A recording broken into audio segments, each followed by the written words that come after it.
بسم اللہ الرحمن الرحیم۔ السلام علیکم۔ نماز فجر کی پابندی کرنے والوں کے لیے 10 بشارتیں۔ میں سمجھتا ہوں کہ کوئی بہت بڑا بد نصیب ہی ہوگا جو ان نبوی بشارتوں کو پڑھنے یا سننے کے بعد بھی نماز فجر چھوڑ کر سوتا رہے گا۔ پہلی بشارت، بروز قیامت اسے مکمل نور حاصل ہوگا۔ پیارے رسول صلی اللہ علیہ وآلہ وسلم فرماتے ہیں، ترجمہ، تاریکیوں میں پیدل چل کر مسجد جانے والوں کو قیامت کے دن مکمل نور کی بشارت دے دو۔ دوسری بشارت، فجر کی سنت مؤکدہ دنیا و ما فیہا سے افضل اور بہتر ہے، تو پھر فجر کی فرض نماز کی کیا فضیلت ہوگی۔ پیارے رسول صلی اللہ علیہ وآلہ وسلم فرماتے ہیں، ترجمہ، فجر کی دونوں رکعتیں یعنی سنت دنیا و ما فیہا سے بہتر ہیں۔ تیسری بشارت، مسجد کی طرف زیادہ قدم چل کر آنے سے زیادہ نیکیوں کا حصول۔ پیارے رسول صلی اللہ علیہ وآلہ وسلم فرماتے ہیں، جو بندہ اپنے گھر سے مسجد کے لیے نکلتا ہے تو اس کے ہر ایک قدم پر 10 نیکیاں لکھی جاتی ہے، اور مسجد میں بیٹھ کر نماز کا انتظار کرنے والا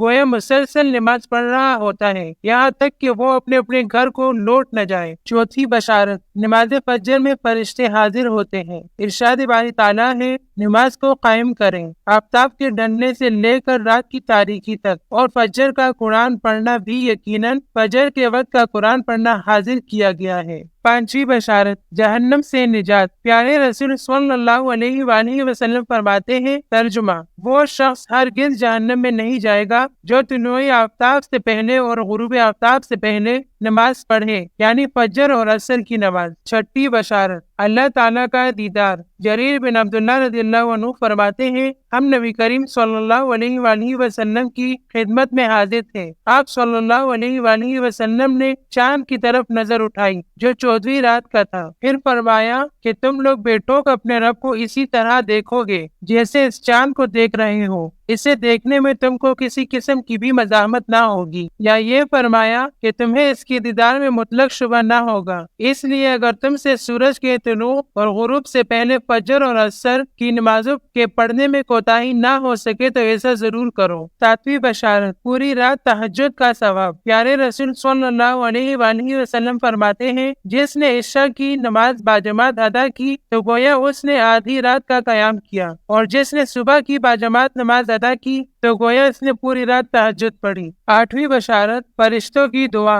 پیارے رسول صلی اللہ علیہ وآلہ وسلم فرماتے ہیں، جو شخص نماز فجر پڑھنے کے بعد اپنے جائے نماز پر بیٹھا رہے تو فرشتے اس کے لیے دعا کرتے ہیں، اور فرشتوں کی دعا یہ ہوتی ہے، اے اللہ اس بندے کی مغفرت فرما، اے اللہ اس بندے پر رحم فرما۔ نویں بشارت، مکمل حج اور عمرے کا ثواب۔ پیارے رسول صلی اللہ علیہ وآلہ وسلم فرماتے ہیں، ترجمہ، جو شخص فجر کی نماز باجماعت ادا کرنے کے بعد طلوع آفتاب تک بیٹھ کر اللہ کا ذکر و اذکار کرتا رہے، پھر 2 رکعت نماز ادا کرے تو اسے پورا حج اور عمرے کا ثواب حاصل ہوگا۔